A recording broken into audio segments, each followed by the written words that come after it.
di ayat yang 183 bagian terakhir dari paparan Quran surah kedua Al-Baqarah ayat 183 tentang ayat puasa. Turun di hari Senin di bulan Sya'ban tahun kedua Hijrah. Kita bacakan kembali. A'udzubillahi minasyaitonir rajim. Ya ayyuhalladzina amanu kutiba alaikumus siyam kama kutiba alal ladzina min qablikum la'allakum tattaqun. Hei orang-orang yang telah menyatakan dirinya beriman kepada Allah Subhanahu wa taala, baik yang imannya merasa sudah kuat sehingga merasa dekat dengan Allah Subhanahu wa taala, belum dipanggil salat fardu sudah siap-siap. Orang puasa fardu saja dia kerjakan sunnahnya. Orang baca Quran satu ayat dia baca satu juz dalam setiap harinya. Atau kalau tidak kadang tertinggalkan. Kalau pengen baca Al-Quran, baca. Kalau tidak, yang lainnya kemudian dihabiskan waktu untuk mengerjakan di luar Al-Quran. Maka kata Allah, saya ingatkan, saya kuatkan, ayyuha, saya kuatkan pada kalian, saya ingatkan, saya akan berikan informasi satu ibadah yang saya wajibkan pada kalian, yang dengan mengerjakan ibadah itu, yang imannya kuat akan semakin lekat denganku, yang imannya menengah semakin aku kuatkan kemudian, yang imannya kemudian bahkan menengah pun aku akan dekatkan denganku. Dalam saat yang bersamaan semua diberikan peluang yang sama. Apa itu amalannya ya Allah? Kutiba alaikumus siyam. Mulai detik ini aku akan wajibkan pada kalian untuk menunaikan ibadah puasa. As-siyam. Puasa ini bukan puasa biasa, bukan sekedar menahan dengan bahasa saum ketika diungkapkan. Bukan menahan biasa, tapi puasa yang ada aturannya, puasa yang ada ketentuannya, puasa yang ada keistimewaannya. Ya Allah, apakah kami saja yang puasa? Tidak. Kalian harus buktikan lebih baik daripada orang-orang yang pernah puasa sebelum kalian. Kama kutiba 'alal ladzina min qablikum. Sebelum kalian pun ada yang puasa. Jadi kalian akan merasa ringan karena ada persaingan dalam ibadah. Buktikan kalian lebih baik dibanding umat-umat sebelumnya. La'allakum tattaqun, aku siapkan ibadah puasa ini supaya kalian bisa meningkatkan takwa kepadaku. La'allakum, tapi ingat tidak semua yang puasa itu akan mendapatkan nilai takwa di sisiku kecuali orang yang sungguh-sungguh dan serius dalam menunaikannya. Tattaqun, ya Allah, seperti apa gambaran orang yang sungguh-sungguh, yang serius berhasil meraih derajat takwa itu? Itulah yang coba kita jawab dengan menjelaskan bagian terakhir di ayat ini dengan kalimat tattaqun. Tujuan puasa adalah agar Allah memberikan kesempatan kepada setiap hamba untuk meningkatkan takwanya di hadapan Allah. Namun tidak setiap orang yang puasa bisa meningkat takwanya, kecuali orang yang sungguh-sungguh atau serius menjalani setiap tahapan dari ibadah puasanya. Yang kemarin telah kita tuliskan sebagiannya. Ya, apa di antaranya? Ada salat. Dzalikal kitabu la raiba fihi hudal lil muttaqin. Siapa orang takwa? Alladzina yu'minuna bil ghaib wa yuqimunas shalah. Ma razaqnahum yunfiqun, infaq. Walladzina yu'minuna bima unzila ilaika. Unzila ilaika itu Al-Qur'an. Maka orang takwa akan senantiasa berinteraksi dengan Al-Qur'an. Nah, ini dia poinnya. Terus sampai wabil akhirati hum yuqinun. Keluarkan lagi rinciannya. Nanti banyak ayat-ayat Quran menjelaskan tentang amalan-amalan takwa dan detailnya akan disampaikan dan diamalkan oleh Nabi SAW. Itu yang coba kita siapkan sebelum Ramadan. Nanti ini di pertemuan berikutnya kita detailkan. Karena kalau sholat apa saja yang dikerjakan Nabi. Kalau ada infak, seperti apa jenis infaknya? Kemarin baru kita sampaikan 5 kan? Baik, yang ini Al-Quran ada berapa jenis berinteraksi dengan Al-Quran? Karena Anda akan temukan saat Ramadan minimalnya ada 3 kategori orang berinteraksi dengan Al-Quran. Ada yang cuma baca, kan? Berkelompok, bapak-bapak habis subuh bikin kelompok baca Quran, ibu-ibu ba'da tarawih ngumpul-ngumpul, kan? Baik, pengen menyelesaikan hataman Quran, kan? Hataman Quran. Ya, ada yang sekali hatam, 2 kali hatam, 3 kali hatam. Ada yang mencoba menggali tafsirnya. Ya, selama ini baca Quran cuma nggak paham isinya. Saya mau pengen selama Ramadan paham aja dulu juz amma baca terjemahannya. Nah, mana yang paling utama antara baca dengan tilawah, dengan memahami isinya? Ada lagi yang pasang target untuk menghafal Quran selama Ramadan. Saya pengen ngapalin, minimal saya hafal 1 juz, ada yang 2 juz, ada yang 30 juz selama Ramadan. Mana di antara ini yang paling utama? Karena Nabi pun saat Ramadan itu membaca Al-Quran. Nabi saat Ramadan memahami isi Al-Quran. Dan Nabi saat Ramadan bermurajaah Al-Quran. Dan bahkan setahun sebelum wafatnya atau di hari akhir wafatnya, di tahun itu Nabi bermurojaah sampai dengan 2 kali khatam Al-Quran. Nabi aja Ramadan khatam Quran minimal sekali. Masa ente yang bukan Nabi nggak khatam Quran? Nabi yang sudah terjamin Firdausnya khatam Quran. Kita yang belum jelas baru cita-cita surga Firdaus. Nama Firdaus, ya. Kelakuan beda misalnya. Ya. Saya nggak sanggup mengatakan yang lain itu.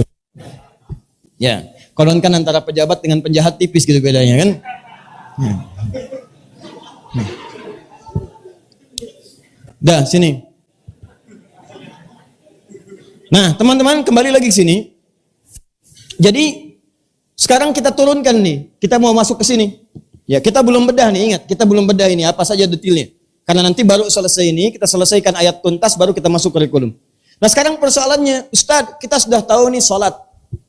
Jadi begitu masuk Ramadan, salat tingkatkan. Jenisnya tambah, bukan cuma yang fardu, sunnah kerjakan. Karena itu saat Ramadan kita akan dipaksa oleh Allah melalui perintah Rasulullah untuk mengaktifkan amalan-amalan sunnah. Bahkan perasaan kita ditingkatkan oleh Allah. Seperti saya tekankan pekan lalu, perasaan kita tuh dibuat beda. Makanya saat Ramadan jangankan sholat fardu, Anda ketinggalan sunnah bisa gelisah. Makanya kalau ada di bulan Ramadan, Anda nggak semangat menunaikan ibadah sunnah, ada yang salah dengan hati Anda. Tolong catat kalimat saya ini ya. Di bulan Ramadan itu, jangankan iman yang paling kuat, iman yang paling lemah saja oleh Allah, ditanamkan semangat kuat untuk ibadah. Khususnya malam pertama tuh, semua orang akan datang. Semua akan datang. Jadi kalau Anda nanti saat Ramadan, maaf ya, ada satu perasaan yang kurang untuk mengejar ibadah sunnah, ini berarti ada persoalan dalam hati Anda.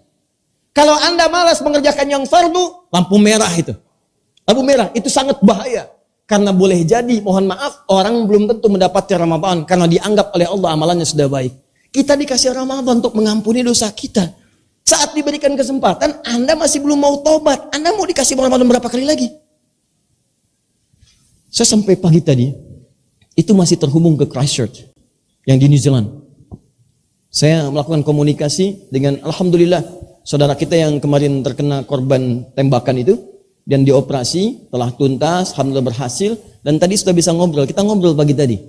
Ya, pagi tadi kita ngobrol, dan hari sebelumnya, saya ngobrol dengan salah seorang ibu yang suaminya juga menjadi insya Allah syahid ya di hadapan Allah Subhanahu Wa Taala. Ya, tadi saya katakan begini, kurang lebih lah. Saya bilang, Masya Allah, kalau ajal itu kita nggak bisa pilih. Semuanya pasti akan kembali kepada Allah. Kematian sesuatu yang niscaya. Kita nggak bisa tolak. Dengan sebab apapun. Tapi ada sesuatu yang istimewa. Anda yang dipilih, bukan saya. Coba bayangkan, wafat di hari Jumat. Di hari terbaik. Di tempat terbaik di masjid. Dalam beribadah lagi. Hari baik, tempat terbaik, waktu terbaik. Berkumpul nilai-nilai kebaikan di dalamnya. Saya bilang, saya aja yang sekarang dakwah, belum jelas kapan wafatnya dan di mana saya meninggal dunia. Maka saya ucapkan, sudah hilangkan kesedihan, tawakal kepada Allah, bangun nilai-nilai kebaikan, dan saya katakan, insya Allah justru teman-teman mungkin dipilih oleh Allah untuk memberikan hikmah kepada dunia. Dengan peristiwa ini, akan ada orang-orang lebih dekat kepada Islam. Orang akan belajar banyak datang, akan bertanya, akan berislam dan sebagainya. Ayo bismillah, tunjukkan nilai-nilai keindahan Islam. Jadi teman-teman sekalian, silahkan lihat baik-baik ya. Ada, kalau Anda masih ingat di tayangan-tayangan sebelumnya, saya pernah katakan kalimat ini. Biasanya kalau udah masuk bulan Rajab, bulan Sya'ban, selalu ada hikmah ditampilkan kepada kita. Ada orang-orang baik wafat gitu. Sesuai ajalnya. Seakan-akan ngasih tanda, ini orang mungkin udah gak butuh Ramadan nih. Yang 50 orang meninggal itu, ya di Christchurch, di New Zealand, atau di tempat-tempat lain, mungkin boleh jadi kembali kepada Allah sesuai ajalnya, karena dipandang bekalnya cukup. Ya sudah, kamu udah cukup dah bekalnya. Dosa udah diampuni, amalan udah banyak, pulang ayo sesuai dengan ajalnya. Ya kayak Adi Hidayat, kayak kita ini mungkin masih butuh kesempatan untuk tobat gitu. Dosa kamu banyak nih. Kamu bukan mulia, cuman aib kamu aja saya tutup. Sehingga orang gak banyak tahu. Maka coba tangisi aib-aib itu, minta ampunan sama Allah. Dikasih Ramadan, masih gak mau tobat. Ya dengan cara apa lagi Allah masukkan Anda ke surga? Katanya pengen ke surga, dikasih wasilah, gak diambil. Lalu kalau Anda ke neraka, yang salah siapa? Ini kadang penting banyak kita renungkan bahwa suatu saat kita akan wafat. Kita akan wafat. Kita banyak mengagungkan orang lain yang meninggal, kita lupa bahwa kita pun akan wafat. Kita banyak semangat mengerjakan sholat jenazah, kita lupa kita pun akan menjadi jenazah. Betapa banyak sekarang orang menyolatkan orang wafat hampir tiap hari, solatin. Tapi tidak ada perasaan dalam dirinya bahwa besok saya akan ada di situ. Karena itu teman-teman, tolong kembalikan bahwa ini kesempatan yang terbaik untuk kita mendekat kepada Allah Subhanahu wa taala. Di poin pertama. Jadi tingkatkan ini ya. Mulai bangun sekarang persiapan. Sebab kalau nggak disiapkan sekarang nanti saat masuk Ramadan hambar. Sama kayak orang mau umrah dan haji, butuh persiapan. Kata Allah sebelum berangkat ke Mekah sana, kamu latihan dulu. Bukan saat di sana baru sadar. Ya, tidak sedikit orang berangkat ke sana tuh di sananya baru sadar.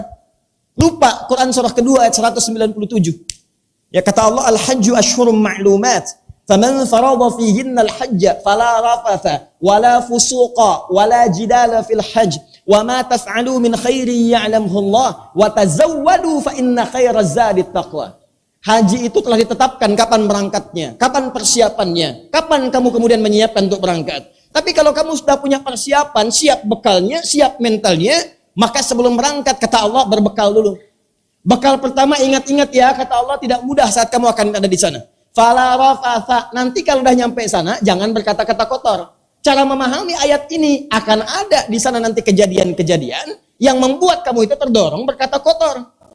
Orang kumpul banyak, tiba-tiba lagi tawaf, ya padatnya luar biasa. Samping kanan hitam, samping kiri orang besar, kejepit tiba-tiba.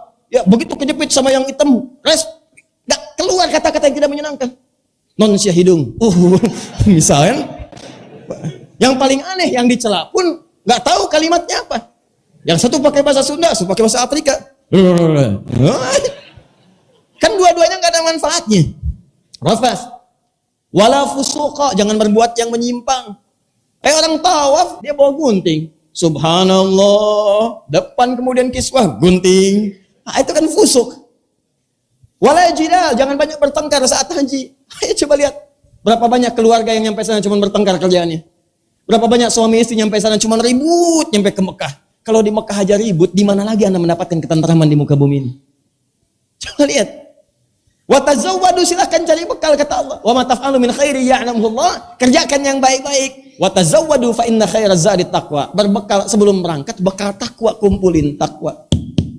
Sama persis. Rukun Islam yang keempat, puasa. Sebelum masuk Ramadan, berbekal dulu supaya siap nyampe sana. Yang kelimanya haji umrah. Sebelum berangkat siap-siap dulu. Makanya kalau orangnya sebelum haji, sebelum umrah, rajin sholat, tahajud bangun, rajin baca Quran, auranya sudah nampak. Begitu nyampe di Mekah yang dipengenin cuma sholat, baca Quran. Itu. Jadi kalau orang nggak punya persiapan nyampe sana, yang dikejar kurma, gamis lagi, mall lagi. Alhamdulillah, Allah memberikan kelapangan pada saya. Hari ini sholatnya begitu lapang di mall. Kan di masjid jauh-jauh nyampe sana. Sholatnya di batas mall, dikirain batas masjid. Kasih garis merah. Sama persis puasa. Kumpulkan. Begitu masuk ke Ramadan, maka kita sudah siap. Anda hadir di dalam Ramadan. Dan siapnya itu, karena angkat sungguh-sungguh, Anda pertahankan itu. Sampai akhir Ramadan.